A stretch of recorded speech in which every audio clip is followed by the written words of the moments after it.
Hello साथीहरू, म आशा गर्दछु तपाईहरुको दिन एकदम राम्रो बित्दैछ।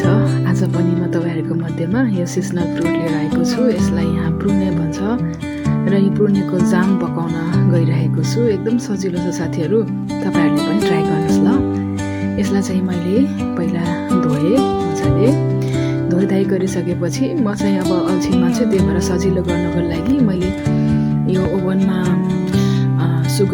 स्वीट पोटेटो हालेको थिएँ। त्यसैमा चाहिँ मैले के गरेँ भन्दाखेरि यो प्रुने पनि हालिदिएँ एकैचोटि पाकोस् भनेर। तपाईहरुले पनि ओभनमा पकाउन सक्नुहुन्छ या फेरि तपाईले सिधै डाइरेक्ट तावामा पकाउन पनि सक्नुहुन्छ। मैले चाहिँ यस्तो गरेको छु।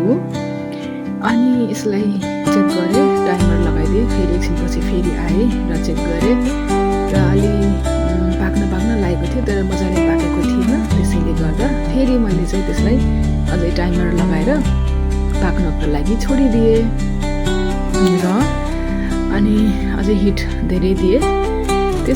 त्यसपछि फेरि मैले के गर्न गएँ भन्दाखेरि एकछिन अझै हिट दिएर अरू काम गरेँ। फेरि आएर चेक गर्दाखेरि त यो पट फुट्दो रहेछ साथीहरू, यो पाकिसकेपछि के। अनि यो त्यसपछि मैले बुझेँ ओके, अब चाहिँ यसलाई सेपरेट गर्नु पर्यो। स्वीट पोटेटोमा अलिकता जुस लागेको थियो, त्यसलाई चाहिँ मैले टिस्यु पेपरले पोछेर टेबलमा लगाएँ भने यो चाहिँ यस्तो भएर रेडी भयो। अब मसँग बचेको थियो यताउता गरेको चिनी, त्यो एड गरेँ। त्यसपछि तावा, यसको सिड्सहरूलाई मैले अलग गरेँ र फाल्नुपर्ने कुराहरू फालेपछि यसलाई तावामा हालेर हिट दिएँ।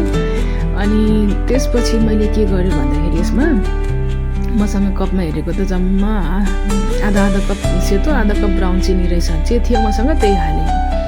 अनि चिनी हालेर मजाले पकाउन दिएँ। अनि यो हिट पनि अब धेरै हुन्छ कि जस्तो लाग्यो। 9मा मैले यसलाई पकाइरहेको थिएँ। अनि बिस्तारै यसलाई यसको म्यास गर्नको लागि पनि हामीले पनिर चाहिँ प्लास्टिकको पनि एकदम सजिलो हुँदो रहेछ। अनि यो म्यास भयो, मजाले पाक्यो। अनि त्यसपछि यसको थिकनेसलाई हेर्दै पकाउँदै गर्ने, चलाउँदै पकाउँदै गर्ने साथीहरू। र यो गरिसकेपछि हिट सकेसम्म एकदम कन्ट्रोल गर्नु होला, नत्र भने डढ्न सक्छ है। अनि यसपछि चाहिँ मेरो त चेक गर्ने भालो आयो। अब मैले के गर्छु भन्दा सेतो प्लेटमा हालेर यसलाई यस्तो खसाउने प्रयास गर्छु। यसको थिकनेस हुन्छ, अब यो थिकनेस छ भने चाहिँ जाम मेरो रेडी भइसकेको छ भनेर मैले यसरी बुझ्छु। तपाईँले चिनी चाहिँ आफ्नो स्वाद अनुसार हाल्न सक्नुहुनेछ।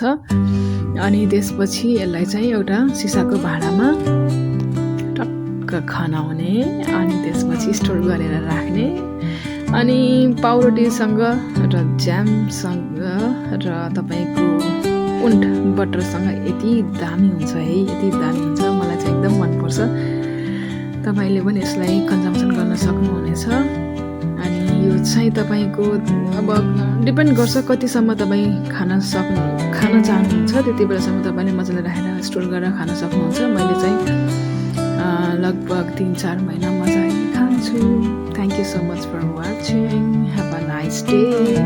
तपाईँले पनि ट्राई गर्नु होला। रोमानियामा थुप्रै प्रकारको फ्रुट्सहरू पाउँछ। यो चाहिँ स्टोर गर्ने सजिलो र सहज तरिका हो। यसमा केही पनि केमिकल्सहरू हाल्नु पर्दैन र मजाले स्टोर पनि हुन्छ।